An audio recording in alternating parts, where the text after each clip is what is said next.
Colombia no puede olvidar lo que el miedo, el temor y la violencia han querido callar. Por eso aquí en Desarrollemos TV hemos creado un espacio para que ustedes como país escuchen las voces de aquellas personas que son víctimas, pero que también han sido valientes y resilientes al alzar la voz. Hoy, en nuestra primera historia, en Colombia no olvida, para que ustedes no estigmaticen y no olviden, valga la redundancia, tenemos a Daisy. Daisy, bienvenida. Gracias por contar tu historia de vida. Muchas gracias por no invitarme. Daisy, quiero que empecemos hablando un poco de dónde vienes, dónde naciste, cómo estaba conformada tu familia, cómo fue esa niñez. Claro, mira, soy del departamento del Casanare, de un municipio muy alejado, esto se llama Támara. Y bueno, mi niñez fue supremamente bonita. Tuve la oportunidad de compartir con mis padres, mis hermanos, y creo que mi infancia hasta los 11 años de edad. Estos son los escasos recuerdos que tengo. ¿Qué soñabas cuando eras pequeña? ¿Qué te gustaba Ay, que hacer? ¿Qué soñaba, soñaba jugabas? con, me da a veces risa. Soñaba con ser, en esa época uno bien pequeño, pues era muy ingenuo. Pensaba que la política era algo muy bonito. Entonces yo soñaba con ser la concejal, La la concejal de primer pueblo. mujer concejal de esa vereda, porque quería, porque me ilusionaba mucho ayudar a la gente, ¿sabes? Y yo veía que esas personas que trabajaban en el municipio tenían la posibilidad o el poder de ayudarle a la gente en el campo. Mm, En ese territorio no hay luz hasta el momento, ni siquiera hay una carretera. Es un territorio totalmente abandonado por el Estado. Y creo que por eso es que los grupos armados se aprovechan de eso. Ujú. O sea, no había presencia del Estado. O No, sea, tú nunca has visto un soldado, no, no. yo nunca, hasta esa fecha jamás había conocido un soldado. Ok, Daisy, ¿tu mamá cómo era? Tus papás? ¿Qué recuerdas de ellos? Pues mi madre fue mi ejemplo de valentía. Mi madre fue como, para mí, así, fue mi héroe. Esta mujer que me dio principios, valores y todo fue mi madre para mí. Mi papá, mi papá fue un hombre violento, un hombre que maltrató mucho a mi madre, pero era como por ese machismo de la gente del campo y Sí. más en eso en el llano, la gente es muy machista. Pero me dio mucho amor también, pero pues jamás lo podré comparar con el amor que me dio mi madre. ¿Cómo se llamaba tu madre? Leo, Leo. sí. Leo. Y Daisy, ¿a qué edad tú conociste la violencia? Porque sé que fue antes de los 11 años que empezaste a conocer la violencia así de frente, a través de la guerrilla de los FARC. Pues empecé a conocer la violencia como se dice, mi familia sufrió mucho el conflicto armado y uno siempre ve la violencia desde lejos, pero jamás imagina que en algún momento esa violencia lo toque a uno como familia. Y por supuesto, como a los 8 años, 8 años y medio tendría cuando la guerrilla de las FARC, el Frente 28, reclutó a mis dos hermanos menores de edad. Uno de ellos tenía 16 y el otro tenía 14 años. Ahí fue donde yo empecé a ver por primera vez el dolor y el sufrimiento de mi madre. ¿Cómo se los llevaron? Mm, pues llegaron una tarde a la casa y llegaron estos tipos y le dijeron a mi madre, venimos por estos muchachos, venimos a llevarlos porque nosotros estamos llevando jóvenes a nuestra organización. Y mi hermano, uno de ellos, no dijo nada. El más grande dijo, no, él sabía que si decía no lo podían matar. Y en esa época la guerrilla reclutaba a los jóvenes muy pequeños, muy jóvenes, porque también decían que en esa época los jóvenes no se podían ir a prestar servicio militar. Entonces ellos, antes de que ellos se fueran al ejército, los reclutaban en la guerrilla. Mi hermano de 16 aceptó, dijo, pues si no Me hay otra toca. opción me toca, porque él quería proteger a mi madre y a nosotros que éramos muy pequeños. Mi otro hermanito, por supuesto, tenía 14 años él todavía era un niño muy pequeño. Y él se dijo, no, yo no me voy, yo no me voy, no me voy, no me voy, y gritaba. Y él tomó la decisión de irse para la habitación donde dormíamos y se escondió allá. Y uno de esos guerrilleros entraron como dos y lo llevaron así a la fuerza, lo amarraron. Y mi mamá les Llorando. lloraba, les suplicaba, les gritaba, por favor, no, se lleven a mis hijos. Y la guerrilla, pues por supuesto, No lo escucho. no, los animales Sí. no la escucharon. Me imagino el dolor para tu mamá después. Ay, ¿Qué siguió? la angustia, ahí fue donde empecé a ver el sufrimiento de mi mamá por primera vez. La veía cuando lloraba, cuando la maltrataban, cuando la estrujaban a ella. Mi papá fue violento. Creo que eso era lo que yo veía, ¿no? Sí. Como ella sufría, pero nunca la había visto sufrir tanto por un hijo como sufrió por mis Como sus hermanos. dos hijos. ¿Y lo volviste a ver? ¿Volvieron a ver a sus hermanos o no? No, Nunca más nunca más, porque ellos sí murieron, murieron. sí. Allá se la llevan al monte y Se lo llevaron al monte y uno de ellos intentó salirse y allá lo mataron. Lo cogieron y lo asesinaron. El otro que tenía 16, eh, por supuesto, allá completó los 18 años y en un combate lo asesinó, lo mataron en un combate. después el último adiós. Sí, Daisy, tenías 8 años, 8 años y medio.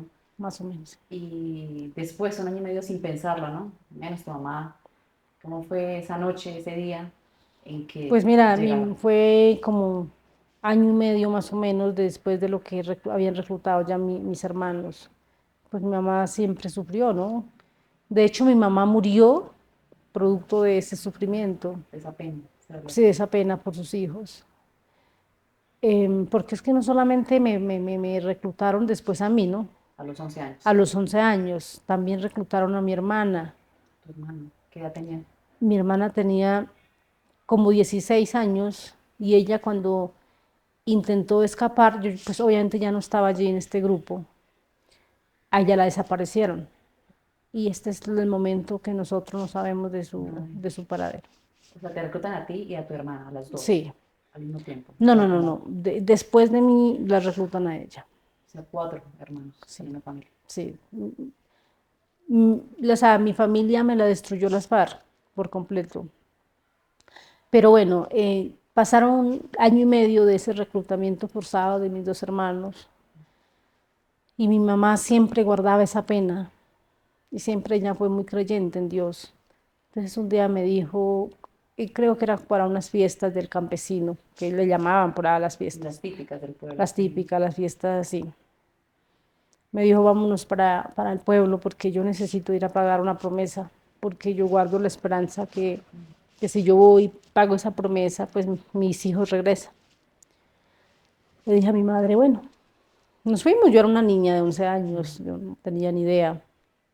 Para mí salir al pueblo era una felicidad enorme porque eso lo hacíamos cada año. Y que mi mamá me llevara al pueblo, eso era una Una maravilla. dicha.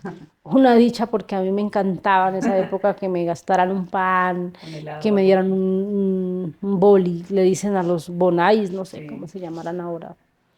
Y le dije, bueno, mami, vámonos. Nos fuimos para el pueblo y llegamos como a las 12, tal vez.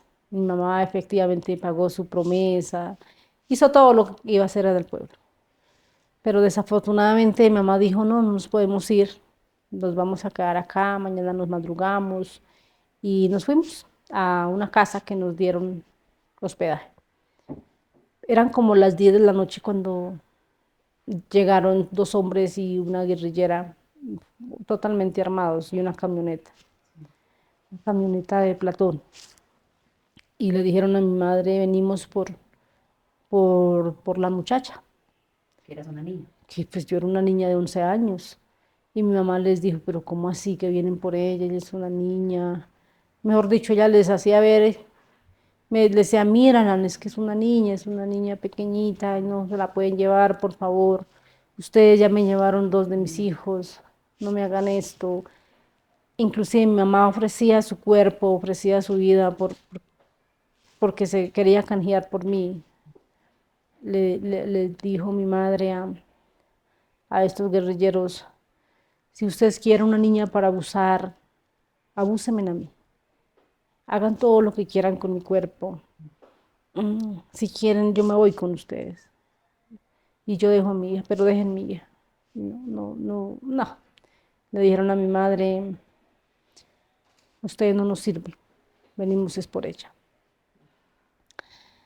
Y me montaron en la camioneta y mi madre se quedó arrodillada en la carretera pidiendo bendiciones al cielo. Yo me acuerdo que la única imagen que tengo de ella fue que ella se quedó de rodillas con sus manitas así y a mí me metieron en ese platón de esa camioneta y yo volteaba a ver así, miraba a mi madre allá, hasta que se me fue perdiendo como la luz y no volví a ver a mi madre.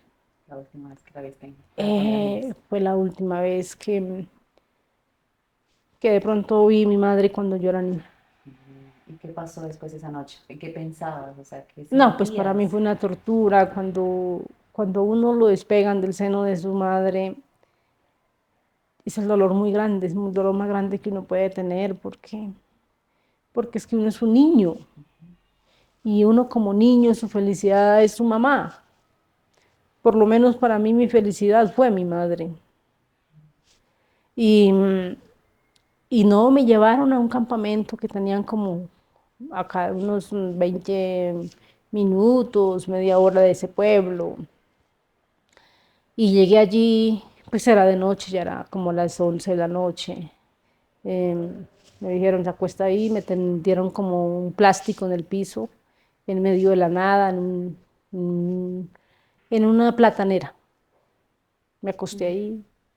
eh, Al otro día amanecí toda picada de los zancudos, de los bichos. Pero bueno, yo dije, yo esa noche obviamente no dormí, yo dije, Imposible. mañana me van a regresar. O sea, tenías esa idea Yo, también. claro, yo tenía esa esperanza de que al otro día iba a irme para el pueblo otra vez y que me iban a llevar. Porque yo dije, yo pensaba ingenuamente yo dije, mañana se dan cuenta que yo tengo 11 años, me van a ver mi cuerpo y me van a regresar. Porque tal vez ellos no se dieron cuenta porque era de noche. Al otro día amaneció el día y no, me dieron antes me dieron fue un uniforme verde, pero se los coloca. Ya empecé yo a ver como 15 niños reclutados ahí. Tenían ahí ya amontonaditos, como yo digo, otros niños. ¿En qué frente te llevaron? Ese era el frente 28 de las FARC, En el Casanare. en el Casanare. Ese frente operó en Arauca, en el Casanare y parte del departamento de Boyacá. Y ahí duramos como apenas 2 días. Me dijeron, usted no va a regresar más con su mamá. Usted hace parte, a partir de hoy hace parte de esta organización. Ahora, usted no se va a llamar Daisy, sino se va a llamar Gira. Gira. Me cambiaron mi nombre, me pusieron un alias y, y entonces empezamos una caminata más o menos de una semana al campamento general del Frente 28 de las FARC que quedaba en el municipio de Sácama, Casanare. Fue una travesía pues demasiado larga para unos niños de 11 años de edad. Nos llevaron, pero bueno, pudimos soportar esta caminada tan terrible. Y llegamos como 6 días después a ese campamento general de las FARC que quedaba en Sácama. Pero cuando llegamos allí fue una sorpresa para mí porque yo pensé que me llevaban a una casa, o no sé, uno no piensa nada. Llegamos a ese campamento, habían más de 600 guerrilleros 600. ¿Cuántos niños aproximadamente? y como 180 o 200. Cuando llegamos, nos reunieron, nos dijeron, nos vamos, usted le toca para el campamento de los reclutas.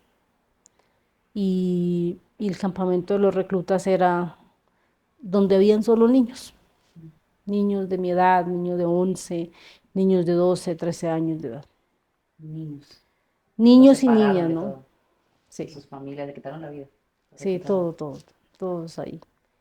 Y ahí fue cuando nos empezaron, obviamente, nos hacen a un entrenamiento militar, entrenamiento político, y le explican y le hacen que uno se aprenda todo el reglamento de las FARC, ¿no? Y bueno, tú llegaste ahí, viste la realidad dura, dolorosa, a los 11 años. ¿Y cómo empezaron a tratar? A las niñas en especial, ¿no? Niñas de 11, 12 A años. las niñas sí, a las niñas. Ya nos apartan de los niños y de las niñas aparte y nos dicen, vamos a hacer una selección de, de los niños.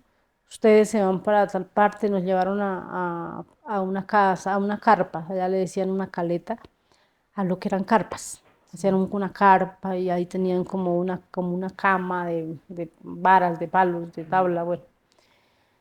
Y entonces me dijeron, usted haga fila acá, que cuando le toque su turno, pues pasa. Pero pues yo en ese tiempo que estuve esperando mi turno, yo sentía unos gritos impresionantes y veía que mis compañeritas salían llorando. Pero pues yo no me daba cuenta, pues, que iba a imaginar qué era lo que les estaban haciendo. Cuando me tocó mi turno a mí, me cogió dos guerrilleros y una guerrillera y me dice, se tiene que quitar los interiores y los pantalones y se va a acostar en esa cama, en esa caleta que usted ve, en el cambuche. Se va a acostar ahí y no va a gritar, va a abrir las piernas y va a hacer lo que nosotros le decimos. Y yo me rehusé a hacerlo. Me cogieron dos de esos guerrilleros y me abrieron a propósito, o sea, juro, Las piernas las ahí. piernas. Algo que o sea, no habías vivido, o sea, Yo como nunca, nada. no, jamás. Yo era una niña de 11 años. Ni siquiera me había desarrollado, ni siquiera tenía senos. Era una niña, totalmente niña, inocente. Aún jugaba con muñecas. Y, y yo gritaba porque yo dije que me van a hacer. Y ya sentí que me introdujeron algo como una cuchara, como algo dentro del útero, me abrieron las piernas y me introdujeron eso y jalaron un poco como mi útero hacia afuera Sí. y me implantaron, yo sentí que Te algo me desgarraron. implantaba, que me desgarraban y me implantaron fue una T de cobre,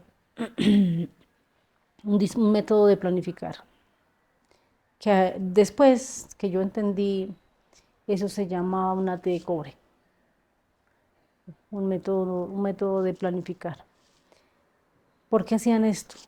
Para después abusarnos, ¿no? O sea, y después que me colocan eso, yo perdí como el sentido del dolor. Yo sentí que me desgarraron, yo sentí que el alma se me iba. Y pararme y verme mis piernas así, la cantidad es Sangrando. sangrando, el sangrado tan terrible, que no me paraba, me lastimaron, una niña. Y jamás en la vida alguien me había tocado mis partes íntimas. Y salí llorando. Me dijeron, no llore, porque entre más llore y grite, le va peor. ¿Qué les hacían a los que lloraban, gritaban? Nos sancionaban o nos castigaban, nos mandaban a pararnos a la guardia por ahí desde 6 de la tarde a 12 de la noche, allá solitas. Y pues yo me recuperé, o sea, me recuperé el dolor, o sea, no me pasó el dolor, pero pues uno lo soporta. Sobrevives. Sí, lo soporta, sobrevive y uno empieza a resignarse que, que ya no hay cómo salir, porque uno se encuentra en medio de la nada, en medio de la selva, rodeado de cantidad de guerrilleros armados, y un niño indefenso. Está uno a la merced de ellos. Pero bueno, pasaron así como tal vez unos 8 días, 10 días. Y yo seguía sangrando, porque yo siento que a mí me dio una infección producto de Lo ese que te método, de metían. eso, sí. Pero como a los 10 días llegó un viejo como de unos 50 años, tendría tal vez 55 años, y me dice, "Mm, usted a partir de esta noche va a ser mi socia". Y yo le Socio. dije, ¿y qué significa ser socio? Me dijo, no, pues ahora en la noche se va a dar cuenta. Y yo como que en mi mente suplicaba de que esa noche no fuera a llegar. Pero yo decía, ¿qué será eso? Pues era una niña, ¿no? Cuando en la noche, eso de las 7 de la noche, después que dieron el tinto, porque daban tinto, cuando se puede, ya llegó ese viejo donde yo dormía, un viejo asqueroso, un viejo verde, un pedófilo. Me dice, bueno, nos vamos para mi cambuche. No, pues llegar a ese cambuche fue la noche más horrorosa y creo que esa noche me marcó la vida para siempre. En, sufrí el abuso sexual más doloroso de la vida y me abusó toda la noche, hizo conmigo, yo creo que eso no tiene perdón de Dios lo que ese señor me hizo. Me desgarró, me creo que me estaba como causando tanto daño en mi cadera porque a este momento tengo Sí, problemas de mi cadera desde ahí. desde ahí. Al otro día yo despertar y no solo con el dolor, con el desgarre, con el sangrado, con esta violación tan terrible, con estos desgarres, con este olor de huesos Físico. físicos, sino la vergüenza. Sentía una vergüenza impresionantemente asquerosa porque todos los guerrilleros me veían y se reían, Se burlaban. se burlaban de mí y me decían, ahora sí sabe qué es ser guerrillera, ¿no? Hasta las mismas mujeres se burlaban. Y me decían palabras tan más feas, huele, yo no sé qué. Yo me sentía Sucia. Se siente. sucia, como en un infierno, como en algo que yo decía, no puede ser, no puede ser, no puede ser. Y entonces ese hombre llegó al pie mío y me dijo, vamos al caño, a la quebrada y se baña. Para que no la vean así, para que no huela yo no sé qué, y no, algo degradante, indignante que le pueden hacer a un niño, ¿no? Y yo le decía, no, a mí me da pena, a mí me da pena, yo no voy por allá, pero me obligó a irme a quebrada y me hizo que yo me sentara desnuda. Imagínese un cuerpito de una niña de 11 años, ni siquiera senos tenía. Y acurrucarme allá en ese caño y bañarme las piernas con severo dolor. Un ardor impresionante que yo sentía que me quemaba por dentro. Y yo le decía, no más, no más, no más. Yo me voy a parar. Y le decía, no, tienes que bañarse más, échese jabón. Y yo era totalmente torturada, ¿no? Vulnerable. Y, y así pasó. Ese abuso de ese día fue totalmente doloroso y traumático, porque hace eso tal vez hace ya 24 años atrás, y aún lo recuerdo y aún me duele. Aún me duele porque fue muy, muy duro ese abuso. Pero bueno, de ahí pasó ese abuso. Esa noche no me volvió a abusar, pero me siguió abusando día por medio, aún sin sanar. Fue muy doloroso. No le importó nada. No, no, era un viejo, eran allá todos, unos hombres sin corazón, sin sentimiento, hombres pedófilos asquerosos. Y, y no solamente a mí, sino que todas las niñas corrieron con la misma suerte que la mía. Y así pasaron, ¿Cuánto tiempo pasó? así pasó con ese señor 2 años de tortura, de castigo físico, de maltrato. Me amarraron, sufrí consejos de guerra. Era preferible en esa época que me hubiesen asesinado y no que me hubiesen torturado tanto durante tantos años. Un día ese señor borracho me cogió y ya después que yo empecé a rehusarme, ¿no? Pasado el tiempo, empecé a aprender política. Empecé a leer libros que ellos mismos me decían, tiene que leerse este libro, La ideología, ¿no? la ideología de las FARC y el reglamento. Entonces ya después que pasado el tiempo, año, año y medio, de tanto sufrir, que me pegaba, me maltrataba, yo le dije, ya no quiero más que me use. No quiero que me toque, no quiero que... Yo le gritaba de todo. Entonces el Señor me cogió con el fusil y me pegó con la culata del fusil en la boca, así. Por supuesto que me tumbó uno de mis dientes. Cuando me di cuenta ya no tenía el diente.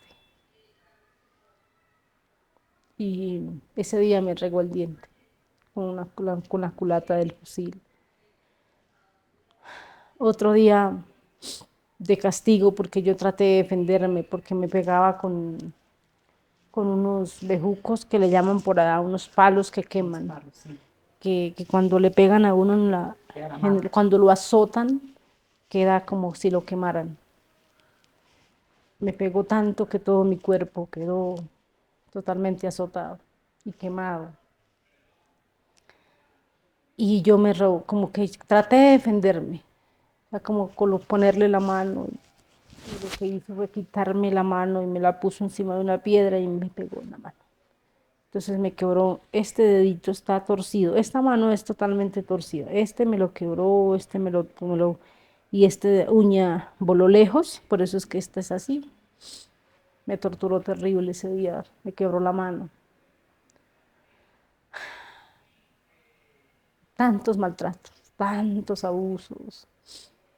Y entonces era como un psicópata, ¿no? Entonces un día de la misma rabia que le entraba conmigo, una niña de 12, 13 años, cogió 2 agujas, 3 agujas, se consiguió entre unas agujas y consiguió un tarro de tinta china y me dijo, yo la voy a marcar a usted para siempre, para que cuando usted vea su brazo, nunca se olvide quién fui yo. Y me cogió y juro, los brazos me los jaló así y me empezó a tatuar. Aquí te este tatuaje. Todo esto con los iniciales, tatuaje, todo esto lo tengo en cicatriz porque yo antes sufrí mucho de depresión y de ansiedad. Y cada vez que yo me veía ese nombre, por supuesto me lo hizo donde uno siempre se va a ver la mano y siempre se ve. Entonces yo cada vez que me veo este nombre, antes intentaba quitármelo con cuchillas, y por eso tengo así toda cicatrizada mi brazo. Pero ese día me torturó de esa forma. Y, o sea, no, yo creo no sé cómo soporté tanto maltrato. Y no solo maltrato por este hombre, sino por en sí la organización. Porque a mí me amarraron al cervo y un palo. Era la sanción, sí, explica un poco a la gente esos consejos de Bueno, guerra, cómo eran. yo un día en una asamblea me paré y hablé de las FARC, porque ya la política era que si un campesino abusaba de una niña, a ese campesino lo mataban. Pero entonces yo dije un día en esa asamblea, ¿por qué ustedes se contradicen? ¿Por qué ustedes dicen que matan al campesino que abusa, si llega a abusar a alguien? ¿Y ustedes por qué no matan al abusador que no abusa? Y eso casi me cuesta la vida. Te enfrentaste Sí, siendo una niña valiente siendo y una niña me dijiste, lo enfrenté. y siempre les enfrenté por todo, por todo. Desde ahí empecé a tener carácter.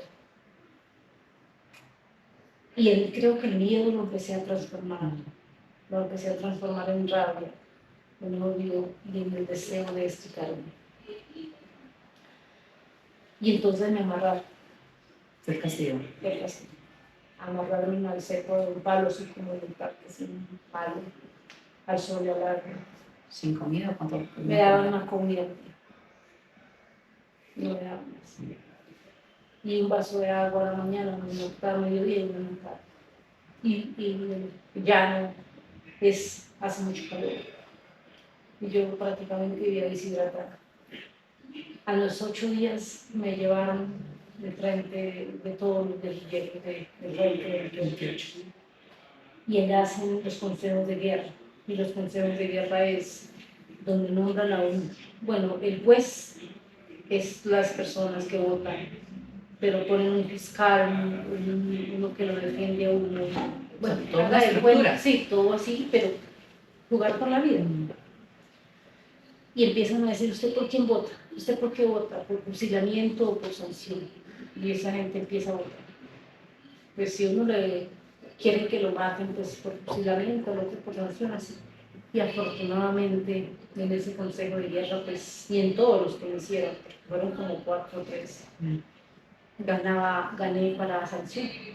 Pero era preferible, yo a veces decía cuando estaba ya, que me hubieran matado, que hubiera ganado el fusilamiento, y yo que me hubieran castigado ese día, porque era una sanción de 3 meses, trabajando como si fuera un esclavo. Un niño tan pequeño, me ponían a cargar 800 palos de leña, pero 800 cargas de leña eran cargas, o sea, le pesaban la leña. Abrir huecos, letrinas profundas para los baños de casamiento, abrir huecos para la basura, lavar menudos, por ahí le dicen es a las reses cuando los matan, de trabajar mucho, pero la sanción se trata Trabajo físico. de esclavizarlo físicamente, para que uno Al sienta, límite. sí, para que hasta sin derecho a descansar, hasta que ellos le digan, no, ya no más.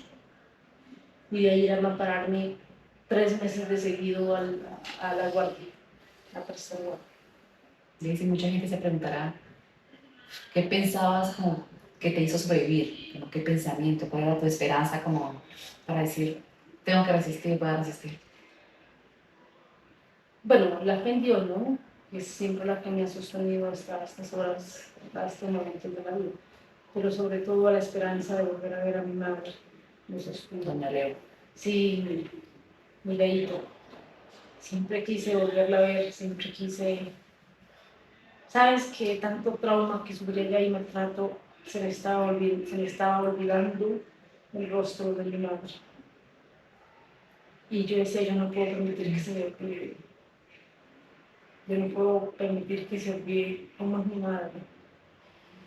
Y creo que conservé esa imagen, la última imagen, y eso era lo que me da como esa fuerza para soportar tanto tortura que sufrí. ¿Alguna vez pensaste en el suicidio? Como me quitaron la Sí, vida? claro. Yo pensé muchas veces en suicidar. Cuando veía que mis compañeritas se suicidaron, muchas se suicidaron. ¿De qué edad te acuerdas? De 12, 13, 14 años. No aguantaban. No aguantaban esos castigos y se pegaban un tiro. Y un día íbamos en una caminata, íbamos para una comisión, porque ahora lo sacan a uno a los territorios y todo eso. Íbamos por una selva, por una peña, y teníamos que subirnos a esa loma con un equipo de 50 kilos de peso para un niño tan pequeño. Pero así no lo tenía que sacar a esa sea de arrastra. Y era tanto el cansancio, y uno no se puede dejar quedar de esa gente, porque hasta para marchar le ponen cómo se marcha. Y una de mis compañeritas dijo, yo no puedo más, no puedo más. Y ya sacó el fusil y se sentó en un barranco así de esa loma y se pegó un tiro. Y se murió. Y le quitaron el equipo, le quitaron el fusil y la rodaron por la loma abajo. Y allá la dejaron. Y yo tuve que seguir. Yo le quedé viendo y entonces yo dije, me provoca hacer igual, lo mismo. Pero cuando intenté hacerlo, como que me vino a la mente mi madre, dije, no puedo hacer esto, voy a soportar otro. Y así vi muchos, no solo que se suicidaron, muchos consejos de guerras injustos, que le quitaron la vida a mis compañeritos de 12, 13, que le hicieron consejos de guerra porque uno de ellos se comió un pedazo de panela, el otro porque se comió un poquito de leche en polvo. Solo por hambre. Solo por hambre, los el mataron. otro porque los veían llorar y claro, allá uno llora y dicen que está desmoralizado y que se va a reinsertar y que iba a llevar todo el ejército. Se mete en una película. Y entonces cuando una persona está desmoralizada le hacen un consejo de guerra y lo matan. Y así viste a muchos de tus Y así vi muchos de mis compañeritos morir. Creo que todos esos niños sobrevivirían, no sé, por unos 10. Y miré cómo ponían de escudo su mano a los niños para que nos enfrentáramos con el ejército mientras nuestros comandantes se escapaban. ¿Cómo era para ti en esos 2 años los combates? Pues a mí siempre me llevaban, pero yo no disparaba porque me daba mucho miedo. Cuando lo intentaba hacer, como que me daba una tembladera impresionante y yo mejor me quedaba acostada Te escondías o como... me escondía. Pero mis otros compañeritos sí tenían que defender y disparaban y ahí donde los mataban. como podían. Como podían y ahí los mataban porque pues un niño cómo se va a defender. Así pasaron 2 años y medio hasta que un día hicieron la zona de distensión del Caguán, San Vicente. San Vicente del Caguán. Y entonces me dijeron, Gira, usted es una de las que hemos escogido para que se vaya a San Vicente del Caguán. Y yo les pregunté, ¿y por qué a mí? Hay otros guerrilleros antiguos, grandes, ¿por qué a mí? Me dijeron, Tenías no, como 13 años. como 13 años. Me dijeron, no, pues porque usted es una persona a ella le decían pila, como a las personas como un poco inteligentes, como activas. como activas, sí. Y eso siempre me ha caracterizado a mí. No es que la vamos a llevar a hacer un curso de enfermería. Y por supuesto, yo no podía decir no. Entonces nos fuimos y me llevaron a la zona de extensión del Caguán. Fueron como 15 días de travesía por el pie de Monte Llanero. Y, y llegamos allí. Allí fueron 3 meses. Mira, yo llegué allá con una ilusión totalmente diferente. Yo pensé que ya iba a cambiar mi vida. ¿Qué pensabas? Porque yo dije, no, pues ya me trajeron acá, porque en esa época decir que uno iba a la zona de extensión era como decirle a usted que se va para Estados Unidos o Miami. Entonces, así era como todo guerrillero soñaba, pero los que les gustaba la guerrilla, ¿no? Ahí me voy para la zona de extensión. Cuando yo llegué allá, yo por supuesto vi todo diferente, porque yo veía luz, yo veía televisor, o sea, veía televisión, miraba computadores, veía gente bien de sociedad, políticos, o sea, uno veía muchas cosas. Y empecé a ver así yo. Creo que como aquí. los altos mandos. Ajá, sí, claro, porque allá donde estaba el secretariado de las FARC. Allá fue. Mentiras, allá nos llevaron a nosotros, era para, para abusarnos colectivamente. era como un abuso sexual colectivo. La zona de distensión fue como una jarulla de, como le digo, era un campamento de solo, de todo lo más, cosas más increíbles que le pueden hacer a los niños. Era droga, prostitución, Drogas también. ellos, Ellos. Al los frente de ustedes no comandantes, les importaba nada. no les importaba, borrachos, Borrachos, drogados, drogados, abusaban. abusaban, tomaban, con toda la coca que tienen, ahí mismo, los cultivos, plata, todo eso. Y los niños eran como esa diversión para los viejos desgraciados eso. Entonces un día eh, recuerdo que nos llegó una guerrillera y nos dijo, mire, ahorita va a venir una excelente, una de las mejores guerrilleras que tenemos acá. Y mujer, ¿no? Y Con mujer, ustedes niñas. sí. Van a hacer lo que ella les dice. Y yo les dije, bueno, ¿quién será? ¿Era que nos viene a dictar el curso? Claro, Que tanto enfermería, política. sí. Y mentiras. Cuando nosotros nos reunieron, éramos una cantidad de niñas, 40 tal vez, no recuerdo el número casi. Mm, Nos llevaron a una aula grande, un kiosco. Cuando llega, nosotros miramos en ese kiosco una cantidad de hombres, como unos, todos tipos, como 40 50 hombres, entre esos los actuales congresistas de las FARC, ahora El Partido secretariado. Comunes, el secretariado de las FARC. Entonces ahí veo yo a Timochenko, veo a Lozada, veo Pablo Catatumbo. Catatumbo, veo en esa época estaba Raúl Reyes, todos esos desgraciados, a Pastor Alape, veo a todos estos comandantes del secretariado de las FARC. Algunos todavía no eran del secretariado, pero eran comandantes de bloque. Cuando llegue esa mujer con una bolsa negra, eso sí armada hasta los dientes, bien, ella sí bien vestida, ella sí le brillaban las joyas porque se colocaba, ella sí se le brillaban La opulencia. todo. Sí.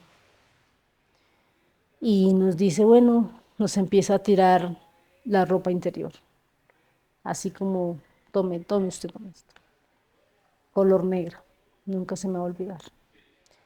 Y nos dice, bueno, se colocan esa ropa interior y empiezan a desfilar. Y nosotros, ¿qué es eso? Pues desfilar es así como, ella misma nos decía. Pero eso no es un favor, es que eso era una orden. Entonces nosotros empezamos a desfilarles a los desgraciados, esos pedófilos.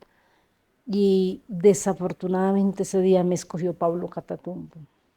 Y me dice a mí, dice Pablo Catatumbo, "Mm, esa negrita la quiero para mí esta noche". Y estaba sentado así, haga de cuenta, así, en una silla alta, así, sí. Y llegó y hizo así las piernas, ¿no? Así. Y yo, como era tan pequeña, cogió y me sentó en las piernas. A todas, no únicamente a mí. Todos esos hombres que estaban, los viejos, asquerosos, mm, sentaron a las niñas en las piernas. Mira, nosotros en ropa interior, empezar a manosearnos, a tocarnos, uy. O sea, hacer todas las cochinadas que usted se puede imaginar con unas niñas en medio de ese aula, de ese salón encerrado. Esos viejos venían a trago, estaban tomando, drogados. Y todas esas criaturas muertas del miedo. Yo dije, nos van a usar.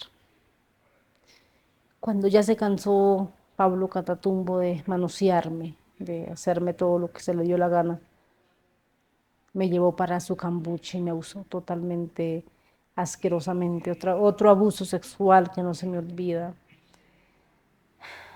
Y al otro día amanecí totalmente otra vez abusada, Lo mismo. burlada. Fue asqueroso, pero a mí nunca se me olvida la cara de ese señor. ¿Y esa mujer quién era? Yo no sabía en ese momento. Al otro día volvió y hizo lo mismo. Lo mismo, Lo volvería a... mismo, pero lo único que cambió fue los hombres y la ropa interior.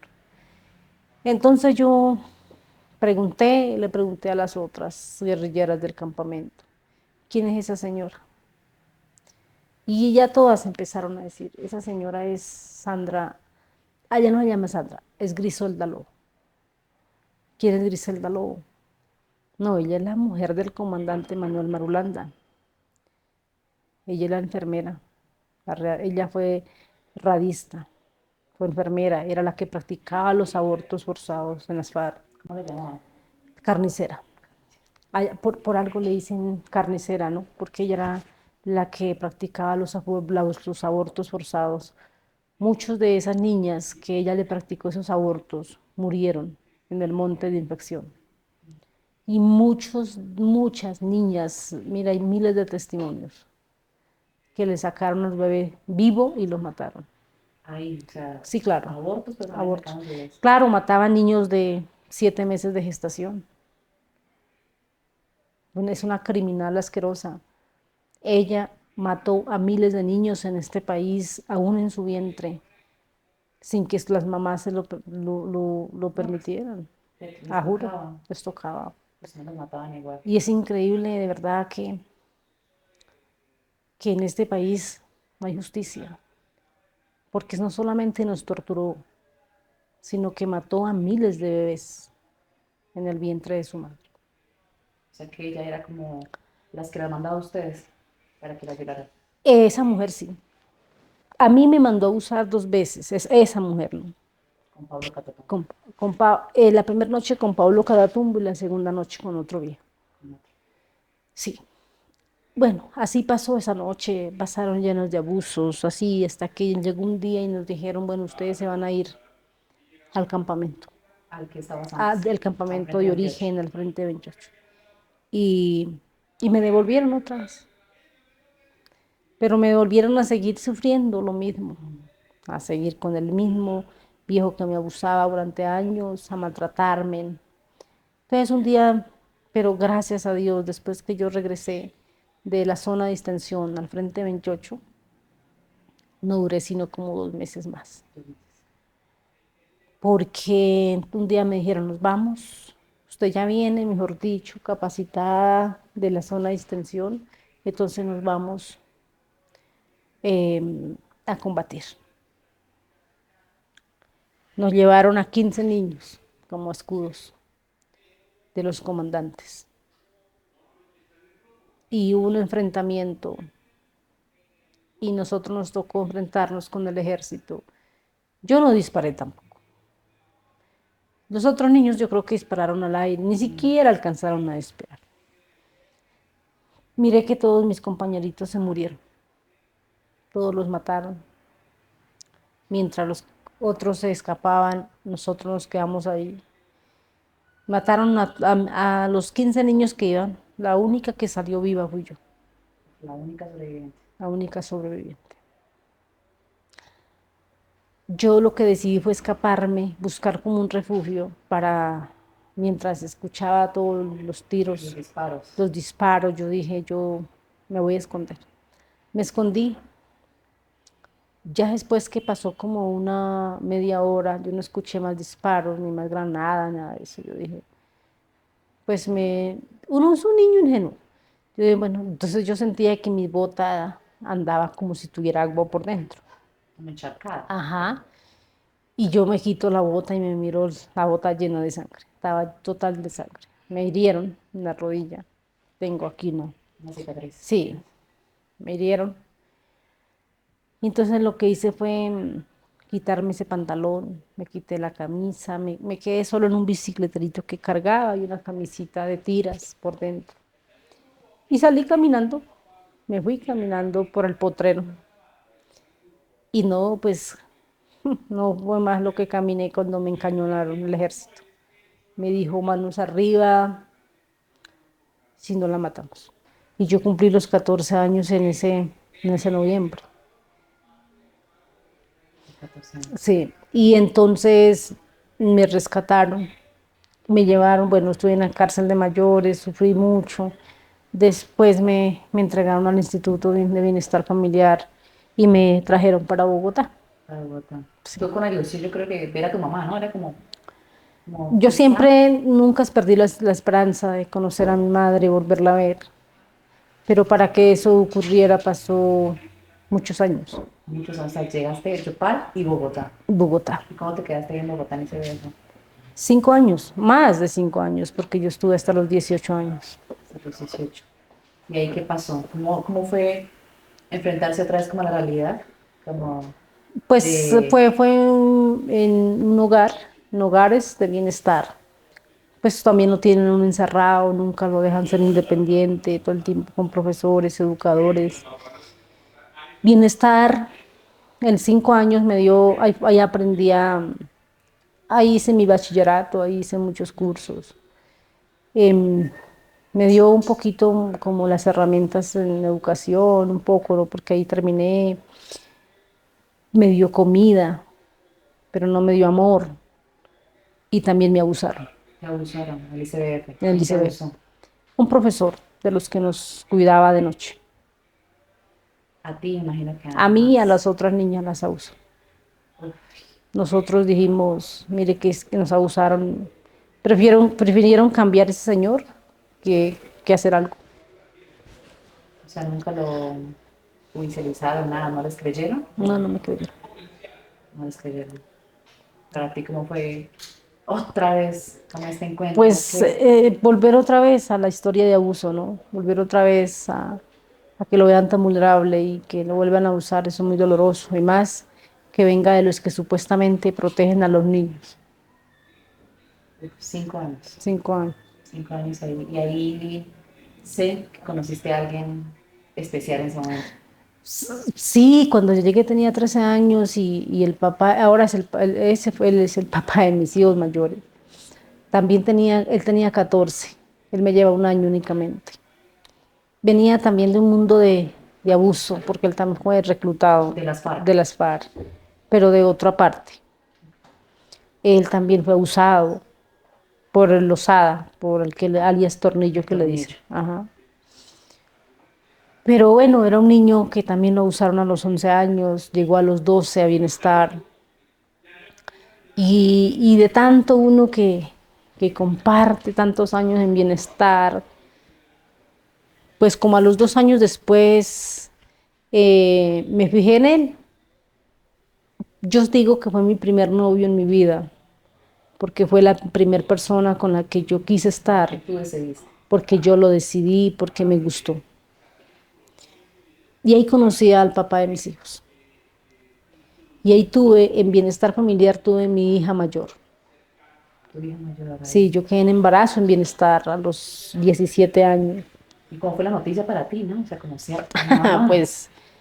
Pues me asusté mucho porque estaba una niña en una institución y sin familia, sin nada. Yo dije, ahora qué vamos. Pero a mí me ofrecieron que me interrumpían el embarazo y yo no quise.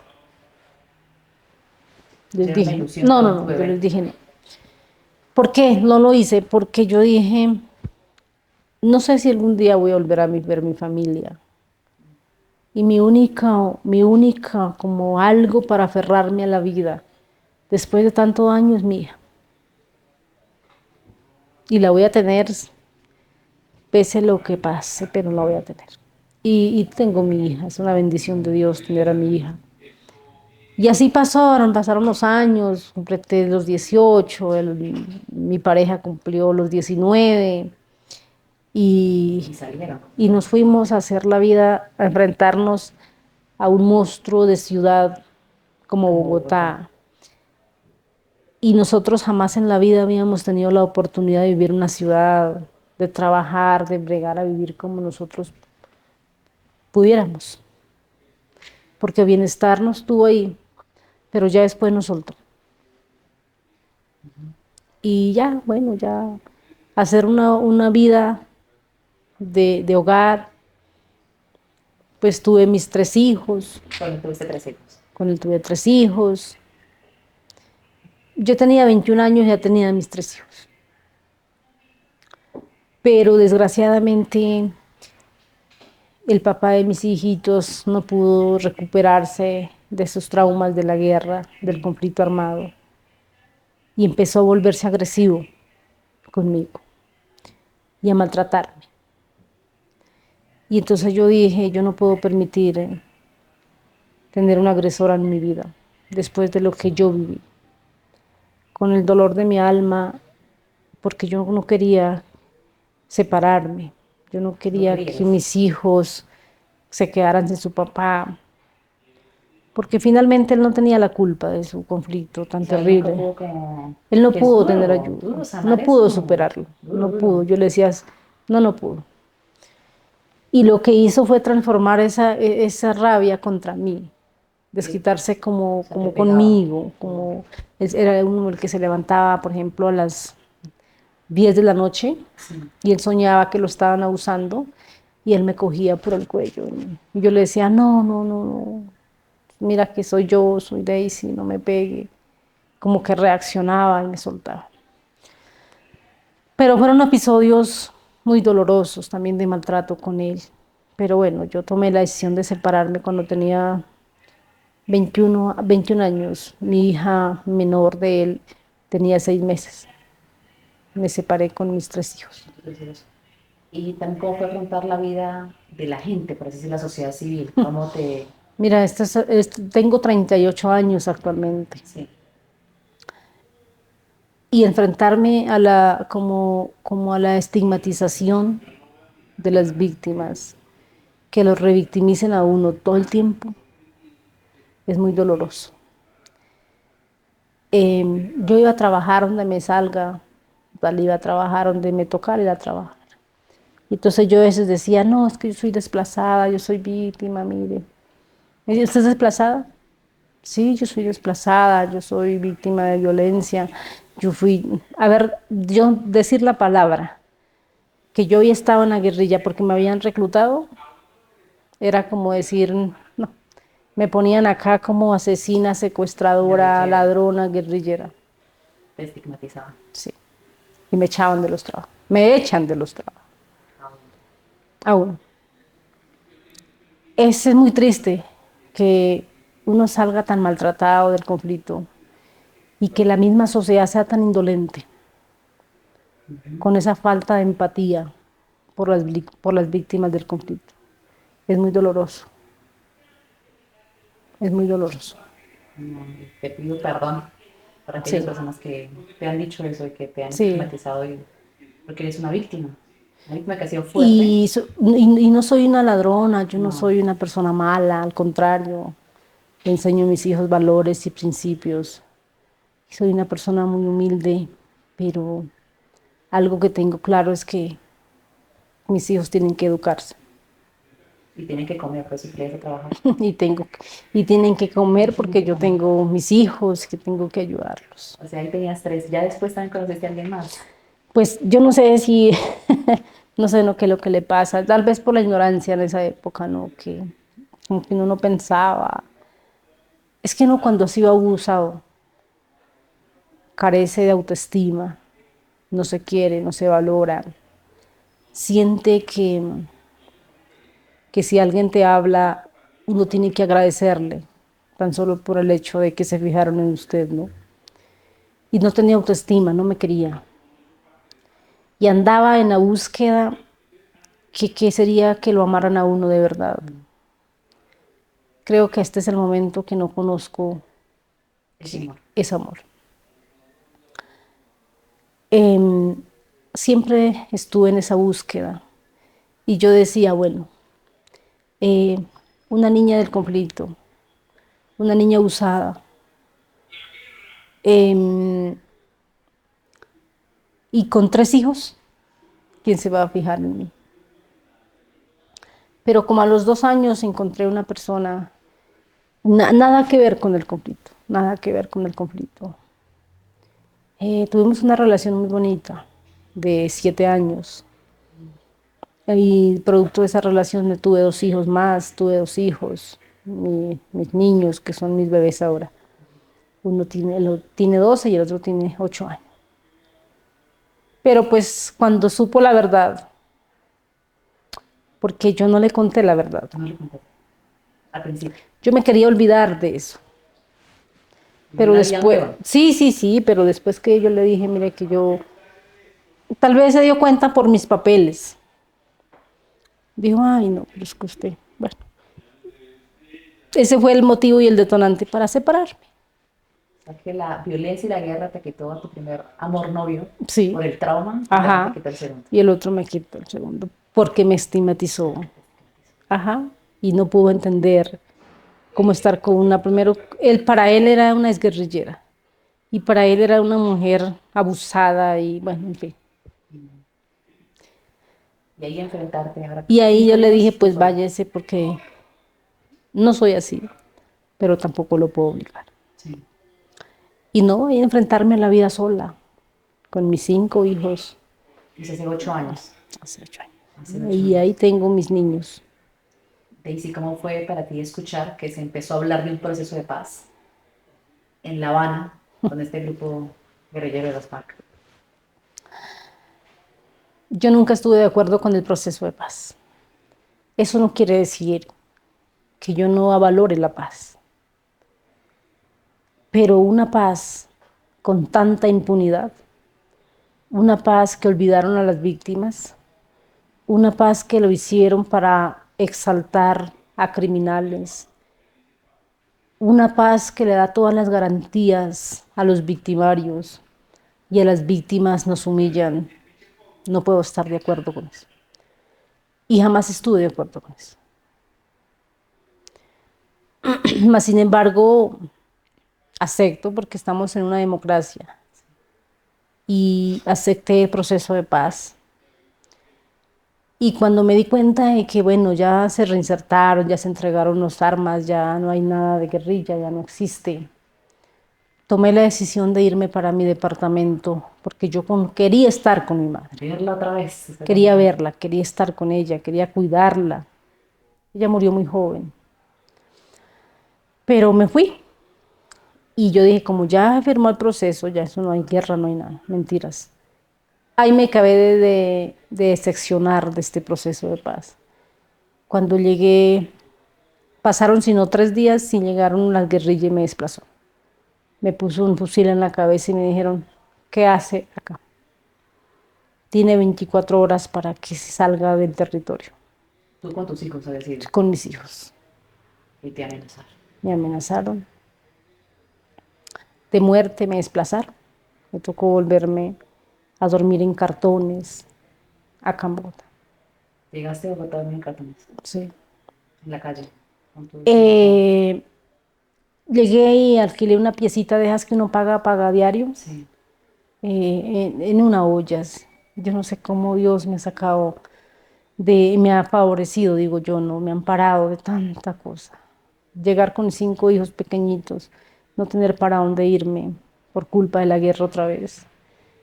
Yo me acuerdo que yo llegué la primera noche y me tocó ir a pedir unos cartones a una tienda para poderme acostar con mis hijos. Muy doloroso. Pero, pero siempre he dicho que mientras uno tenga vida y obre bien, no se puede perder la esperanza. Y yo no volví a salir adelante, o sea, volví por lo menos a conseguir, me ubiqué en un trabajito, ubiqué a mis niños en los jardines, en los colegios, porque para mí la prioridad es la educación de mis Los hijos. niños. Y bueno, así me empecé otra vez a como a organizarme.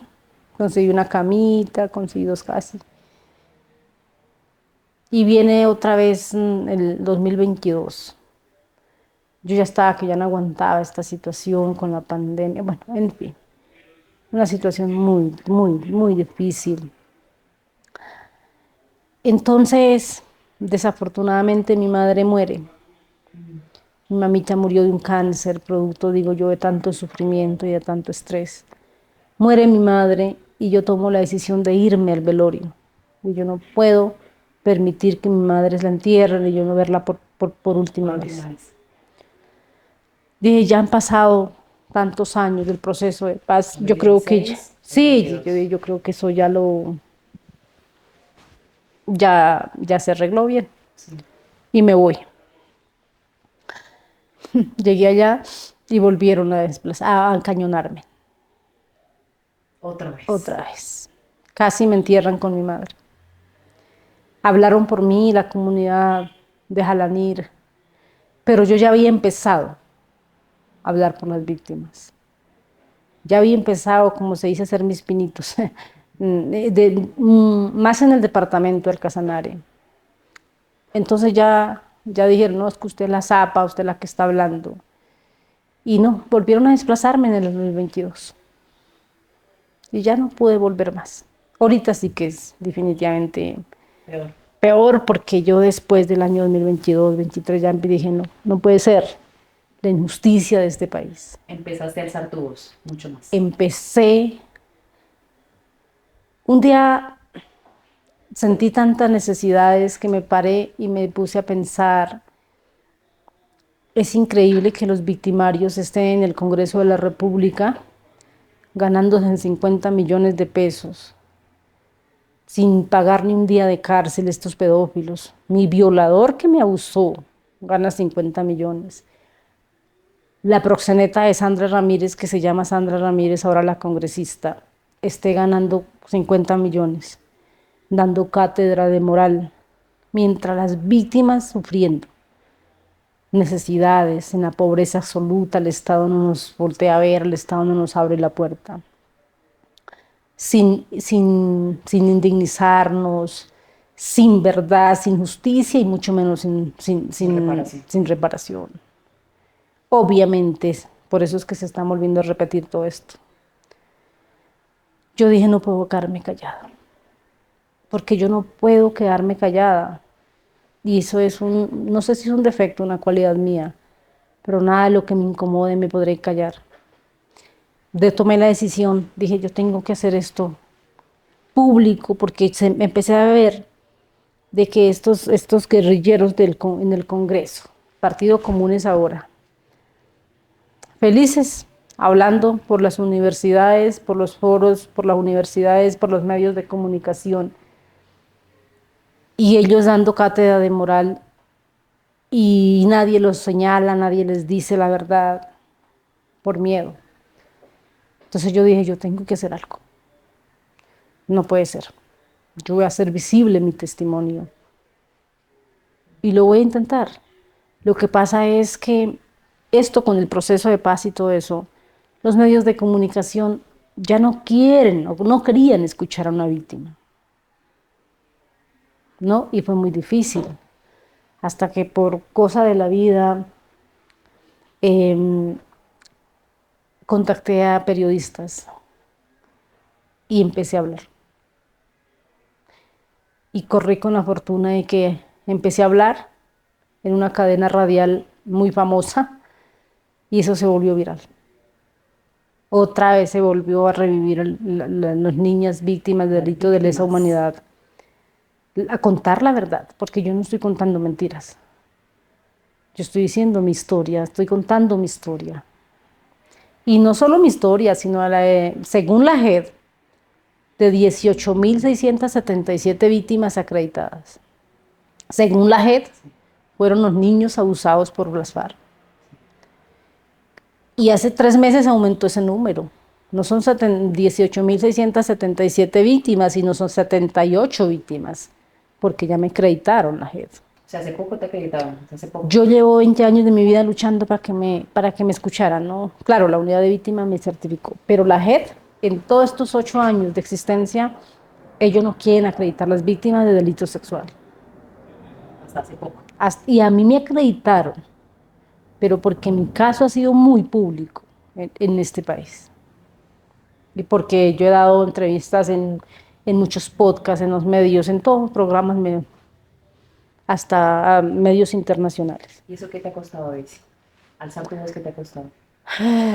Me ha costado el desplazamiento en la ciudad, porque me he tenido que cambiar de casas una y otra vez.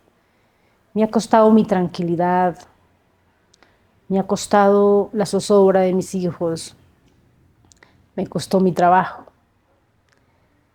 me costó todo y me ha costado que me tienen amenazada de muerte. Después que yo fui al Congreso de la República el 9 de abril, la conmemoración de las víctimas, que esa conmemoración de las víctimas en el Congreso es como una revictimización, porque es increíble que le den a las víctimas 3 minutos para contar su historia. Terrible. Después que yo fui y enfrenté a mis victimarios, me amenazaron de muerte. ¿Cómo te han amenazado a través La primera amenaza me llegó a mi Facebook, a tus redes sociales? sí, que me decía: no para el desprestigio del proceso de paz, sapita y hueputa, o sus hijos se quedan huérfanos. Y después me llegó al Twitter, al correo, al interno, mensajes Sí. internos, que me iban a matar, que ya sabían dónde estudiaba mi hija. Así. Después a mi celular, que me van a matar, que ya saben dónde vivo. Y hace poco me llegó una corona a mi casa, A tu casa. Ya a mi saben casa. ¿Dónde vives? Ya saben dónde vives. Ya saben dónde vivo. Entonces, es para intimidarme, es para que deje de hablar, es para que deje de señalar a los partidos comunes, para que deje de decir que Sandra Ramírez me mandó a abusar, porque Sandra Ramírez me ha estigmatizado, me ha absolutamente todo. ¿Y cuál es tu lucha, Daisy? ¿Qué te mantiene vivo en este proceso? Mira, mi lucha ahorita es visibilizar las víctimas del país, visibilizar las 18.677 víctimas, según la JED, que fuimos abusadas por los pedófilos de las FARC, aunque esa cifra es mucho más alta. Es contar la verdad, es no dejar que los victimarios cuenten su historia y que las víctimas no nos quieren callar. Y ellos les buscan con eso, es callarme, pero yo no me voy a callar, ni por todas las amenazas. ¿Sabe cómo me callan? Cuando me quiten la vida. Pero mientras Dios me dé vida, yo seguiré levantando mi voz, luchando por las víctimas hasta ser escuchadas. Hasta que estén escuchadas, que no se queden en el Sí. olvido. Daisy, El caso 07 y vamos a de la Daisy. JED son delitos de lesa humanidad. Somos las niñas que fuimos abusadas, violentadas, obligadas a abortar. Esos delitos no prescriben en la historia. Y si la JEP no nos escucha y no condenan a estos pedófilos, alguna persona nos tendrá que representar ante la Corte Penal Internacional. Y esa es mi lucha. Esa es tu lucha, el caso 07 también, que puede ser una esperanza para que Sí, se haga justicia, que es lo que tú buscas, ¿cierto? eso es Justicia. lo que yo busco. Eso es lo que yo busco, perdón, porque no puede ser. No puede ser que los peores criminales de lesa humanidad estén en el Congreso de la República con todas las garantías. Les dan garantizado un sueldo de 50 millones, ¿no? Porque les dieron curules gratis. Les dan toda la seguridad para que los protejan. Y les han garantizado impunidad. Y a las víctimas ni siquiera nos garantizan un mes de arriendo, ni una colchoneta. El Estado colombiano le da a una víctima. A mí ahorita, después de tanta lucha, pero porque soy una víctima un poquito visible en el país, me dieron un esquema de seguridad, pero me condicionan. O sea, te quitaron un poco tu libertad también. Sí, pero me condicionan el esquema. Me mandan personas groseras, patanes, que me estigmatizan y me dicen que yo no puedo llevar mis hijos dentro de esa camioneta blindada si yo no estoy ahí. Me condicionan muchas cosas. Yo ahorita estoy por ahí protegida, pero mis hijos no. Mis hijos no me los han protegido. La JEP no ha querido, porque ya gané una tutela, pero no han querido. Daisy, difícil y de verdad gracias por contar tu historia, por abrir tu corazón. Y ya para ir terminando, así como te pregunté al principio los sueños que tenías de niña, ¿para cuáles son tus sueños ya también de grande a pesar de tanto dolor y sufrimiento? Ya no tengo odio, ya están en mi corazón. Solo me, solo tengo una sed de justicia. Mi sueño es que se haga justicia por las víctimas. Mi sueño es ser escuchada. Y por último, siempre he dicho, yo no quiero desprestigiar un proceso de paz como me lo dicen en las amenazas. Solo que para mí la paz no significa impunidad. Perdón no significa olvidar. Porque las niñas violentadas sexualmente nos robaron absolutamente todo. Yo ya perdoné, pero perdono totalmente el día que se haga justicia en este país. Qué valiente es perdonar, qué Sí, fuerza es perdonar, Daisy. sí, Natalia. Daisy, muchísimas gracias y queremos invitar a todos los colombianos y aún no colombianos que no olvidemos lo que vivió Colombia, no olvidemos a nuestras víctimas, no podemos estigmatizarlas porque ellas sufrieron y porque se han levantado, así como Daisy, quizá hay muchos que quizá hoy también guardan temor, pero Daisy es una voz que los representa. Así que no olvidemos lo que Colombia ha vivido y no olvidemos a nuestras víctimas. Gracias a ustedes también por escucharnos. Queremos leerlos, que ustedes den un mensaje de ánimo a tantas personas que luchan, así como Daisy, a tantas víctimas, que ustedes les den un mensaje de esperanza, de paz, lo que ustedes quieran decirle. Y ya saben, no estigmatización, sino vamos a resignificar a esas víctimas y darles lo que ellas merecen y la violencia les ha arrebatado. Gracias por estar conectados, somos Desarrollemos TV y hasta un próximo episodio.